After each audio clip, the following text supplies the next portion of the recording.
അമേരിക്കയ്ക്കൊരു സോക്കേടുണ്ട്.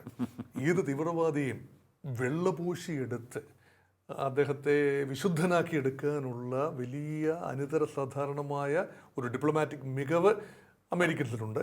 അതനുസരിച്ച് അമേരിക്കയുടെ scheme of തിങ്സിൽ ദൃഷ്ടിയിൽപ്പെട്ടാൽ, ദൃഷ്ടിദോഷമുണ്ടാകാതെ പറ്റിച്ചാൽ അവരൊക്കെ വാഴ്ത്തപ്പെട്ടവരായി മാറും. അങ്ങനെ ഒരാളാണ് അൽഷറ. അൽഷറ ഇവിടെ കൊണ്ടുവരുന്നതിൽ ഇസ്രായേലിന്റെ കൺസെന്റ് ഉണ്ടായിരുന്നല്ലോ. അൽഷറ വടക്ക് നിന്ന് പടയോട്ടം തുടങ്ങി തെക്കോട്ട് വന്ന് പല പല നഗരങ്ങൾ കീഴടക്കി ചെറിയൊരു സൈന്യമാണ് HTS. അത് കഴിഞ്ഞ വർഷം അത് വിശദമായി നമ്മൾ ആ കാര്യമൊക്കെ പടയോട്ടം സംസാരിച്ചതാണ്.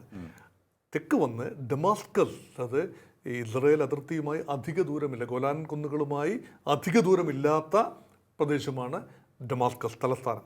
ഡമാസ്കസ് നഗരത്തിൽ എത്തി അധികാരമുറപ്പിക്കുകയാണ്. മറ്റ് ഗ്രൂപ്പുകളെല്ലാം കൂടി ചേർന്ന് ഒരു വെടിനിർത്തൽ. അപ്പോൾ ഇതൊരു ഫ്രജൈൽ പീസ് പ്രോസസ്സാണ് ഇപ്പോൾ അവിടെ നടക്കുന്നത്. അവിടെ ഒരു ലക്ഷ്മണ രേഖ ലംഘിച്ചു എന്നാണ് ഇസ്രായേൽ പറയുന്നത്. അതായത് ഡ്രൂസുകളെ വെറുതെ വിടണം, അവരെ ചൊറിയാൻ നിൽക്കരുത്. അവർ ചെറിയ വിഭാഗമാണ്, നിങ്ങളൊക്കെ ശക്തരായ അറബ് ഗ്രൂപ്പുകളാണ്, ബെദോയിൻസാണ്. അപ്പം ബെദോയിൻ സൈന്യങ്ങൾ അല്ല ബെദോയിൻ പോരാളികൾ ചില ഡ്രൂസ് വ്യക്തികളെ തട്ടിക്കൊണ്ടു പോകുന്നു. തിരിച്ചും സംഭവിച്ചിട്ടുണ്ട്. ഇത് ലോക്കൽ തർക്കമായി. അതായത് ആ പ്രദേശമാണ് സുബൈദ എന്ന് പറയുന്ന പ്രദേശം. സുബൈദയിലാണ് ഡ്രൂസുകളുടെ വലിയ സാന്നിധ്യമുള്ളത്.